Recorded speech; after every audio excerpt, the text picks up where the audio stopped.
دنیا کی زندگی چند دن کا سفر ہے، لیکن آخرت ہمیشہ کے لیے ہے۔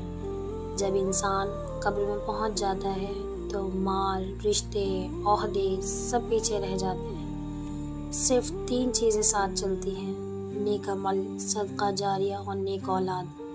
قبر کی پہلی رات انسان کے اعمال کا اصل امتحان ہوتی ہے۔